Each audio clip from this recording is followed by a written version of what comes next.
അഭിനയ രംഗത്തേക്ക് കടന്നു വന്നതിന് ശേഷം രേണു സുധിക്ക് ഏറ്റവും അധികം നേരിടേണ്ടി വന്നത് ബോഡി ഷേമിംഗ് ആക്രമണങ്ങളാണ്. ശരീരഭാരം, പല്ലിലെ പ്രശ്നങ്ങൾ തുടങ്ങി രേണുവിന്റെ രൂപ സൗന്ദര്യവുമായി ബന്ധപ്പെട്ട കാര്യങ്ങളെല്ലാം ചിലർ പരിഹാസ വിഷയമാക്കിയിരുന്നു. കിളവി തുടങ്ങിയ നിന്ദാവചനങ്ങൾ പോലും സോഷ്യൽ മീഡിയയിൽ ഉയർന്നിരുന്നു.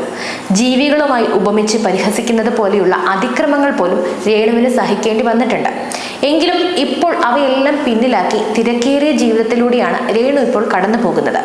രാജ്യത്തിനകത്തും പുറത്തും വിവിധ ഷൂട്ടുകളും പ്രോഗ്രാമുകളും രേണുവിന് ഇപ്പോൾ ഉണ്ട്. ബിഗ് ബോസിൽ പങ്കെടുത്തതോടെയാണ് രേണുവിന്റെ സ്വീകാര്യത വർദ്ധിച്ചത്. ഏകദേശം ഒരു മാസം ബിഗ് ബോസ് ഹൗസിൽ ചെലവഴിച്ച രേണു മാനസിക സമ്മർദ്ദം കാരണം ഷോയിൽ നിന്നും പുറത്തു പോകാനായി തീരുമാനിച്ചിരുന്നു. ബിഗ് ബോസ് സംഘവും അത് അംഗീകരിച്ചു. പിന്നീട് അഭിമുഖങ്ങളിൽ രേണു തുറന്നു പറഞ്ഞത്, എനിക്ക് ശത്രുക്കൾ പലരുമുണ്ട്, ഞാൻ ആരെയും ദ്രോഹിക്കുന്നില്ല, ബിഗ് ബോസിൽ നിന്നും കുറച്ച് തുക കിട്ടിയിട്ടുണ്ട്, ബാക്കി കിട്ടാനുണ്ട്, ഇപ്പോൾ അക്കൗണ്ടിൽ നല്ലൊരു ബാലൻസ് ഉണ്ട്, പക്ഷെ അത് കാണിച്ച് നടക്കാറില്ല എന്നായിരുന്നു. പല്ല് സംബന്ധമായ പ്രശ്നങ്ങൾ പരിഹരിക്കാൻ ഇപ്പോൾ തന്നെ അവസരം ലഭിച്ചിട്ടുണ്ടെന്നും നവംബർ മധ്യത്തോടെ ട്രീറ്റ്മെന്റ് തുടങ്ങാനാണ് പദ്ധതിയെന്നും ഒരു ഓൺലൈൻ മീഡിയയോട് സംസാരിക്കുമ്പോൾ രേണു വെളിപ്പെടുത്തിയിരുന്നു. സമയം കിട്ടാത്തതാണ് ഇപ്പോഴത്തെ പ്രശ്നം, ട്രീറ്റ്മെന്റ് കഴിഞ്ഞാൽ പുതിയൊരു വരവുണ്ടാകും എന്ന് രേണു പറഞ്ഞിരുന്നു. ബിഗ് ബോസ് കഴിഞ്ഞ ശേഷം രേണു സാമ്പത്തികമായി മുൻപത്തേക്കാൾ മികച്ച നിലയിലാണെന്ന് പറയുന്നു. പൂർണ്ണമായും സാമ്പത്തികമായി ഭദ്രമല്ലെങ്കിലും സേവിങ്സ് ആരംഭിച്ചതായും രേണു വ്യക്തമാക്കുന്നുണ്ട്. ബിഗ് ബോസിന് മുൻപ് 3000 മുതൽ 5000 രൂപ വരെ മാത്രമാണ് മ്യൂസിക് വീഡിയോകൾക്കും ഷോർട്ട് ഫിലിമുകൾക്കും ഒക്കെ ലഭിച്ചിരുന്നത്. ഇപ്പോൾ ഉദ്ഘാടനങ്ങൾക്കും പ്രമോഷനുകൾക്കും പങ്കെടുക്കുന്നതിനാൽ പ്രതിഫലത്തിലും മാറ്റം വന്നിട്ടുണ്ട്. രേണുവിന്റെ ആദ്യ വിദേശ യാത്ര ദുബായിലേക്കായിരുന്നു. ഒരു റെസ്റ്റോറന്റ് പ്രമോഷൻ പരിപാടിക്കായിരുന്നു യാത്ര.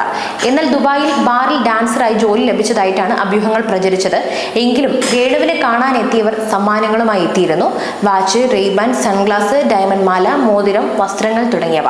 അതുപോലെ തന്നെ ബഹ്റിനും രേണു സന്ദർശിച്ചിരുന്നു.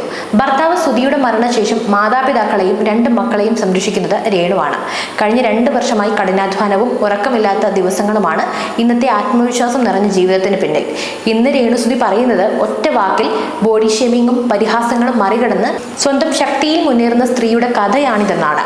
എന്തു തന്നെയായാലും ഷോർട്ട് ഫിലിമിലൂടെയും പ്രമോഷൻ പരിപാടിയിലൂടെയും എല്ലാം സാമ്പത്തിക ഭദ്രത ഉറപ്പാക്കാൻ ശ്രമിക്കുകയാണ് രേണു.